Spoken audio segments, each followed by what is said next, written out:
బెండకాయ జిగురు జిగురుగా ఉంటుందనేసేసి బెండకాయని తినడానికి చాలామంది ఇష్టపడరు. అట్లాంటి వాళ్ళ కోసం ఈ విధంగా చేసి చూడండి. చాలా చాలా టేస్టీగా ఉంటుంది. ఈవినింగ్ స్నాక్స్ లాగా చేసుకోవచ్చు. అలాగే మనము నంజుకోవడానికి కూడా సైడ్ డిష్గా కూడా చాలా చాలా బాగుంటుంది. నేనైతే ఈ బెండకాయలని డైమండ్ షేప్లో కట్ చేసుకుంటున్నాను. మీరు సన్నగా అయినా కట్ చేసేసుకోవచ్చు, నిలువుగా కూడా కట్ చేసుకోవచ్చు. ఒక బౌల్లోకి తీసుకున్న తర్వాత ఇందులోకి అల్లం తెల్లగడ్డ పేస్ట్, గరం మసాలా, 1/4 స్పూన్ పసుపు, 2 స్పూన్ల ధనియాల పొడి, 2 స్పూన్ల కారం పొడి వేసుకుంటున్నాను. ఇందులోకి 1/2 బౌల్ వరకు బియ్యపిండి వాడుకుంటున్నాను అనమాట. బియ్యపిండి వాడడం వల్ల క్రంచీగా వస్తాయన్నమాట. తర్వాత ఇందులోకి రుచికి సరిపడా ఉప్పు వేసుకోవాలి. కొంచెం తక్కువగానే వేసుకోండి ఉప్పు అనేది. తర్వాత మళ్ళీ ఎక్కువ ఉప్పు కసం అయిపోతుంది, చూసుకొని తర్వాత అయినా వేసుకోవచ్చు.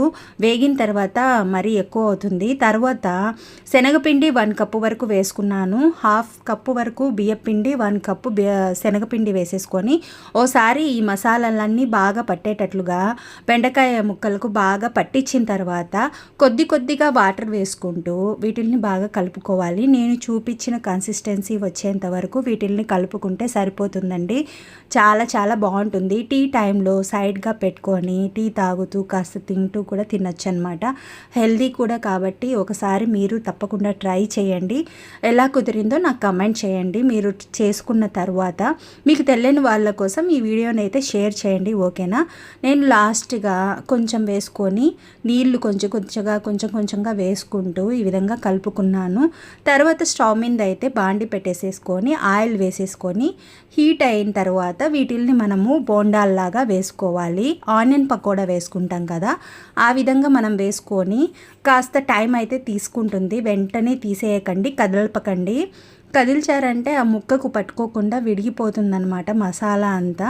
కాసేపు అలాగే ఉంచిన తర్వాత వాటిని టర్న్ చేసుకోవాలి, 2 వైపులా కాల్చుకొని తింటే చాలా చాలా బాగుంటుంది. ప్లీజ్ సబ్స్క్రైబ్ చేసుకోవడం మాత్రం మర్చిపోవద్దండి. చాలామంది అన్సబ్స్క్రైబ్ అవుతున్నారు.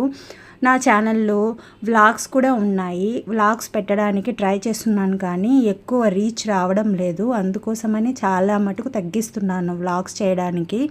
మీరు వంటల వీడియోలు చూసినట్లుగా వ్లాగ్స్ చూడడం లేదు. ప్లీజ్ వ్లాగ్స్ కూడా చూడండి, చూసి సపోర్ట్ చేయండి, ఓకేనా. నేనైతే ఒక గిన్నెలోకి అయితే ఇవి వేయించుకున్న తర్వాత ఒక గిన్నెలోకి తీసుకొని రిమైనింగ్ ఉంది కదా ఇంకా కొంచెము, అది కూడా వేసేసుకొని మొత్తం అన్నీ వేయించుకున్నాను అనమాట.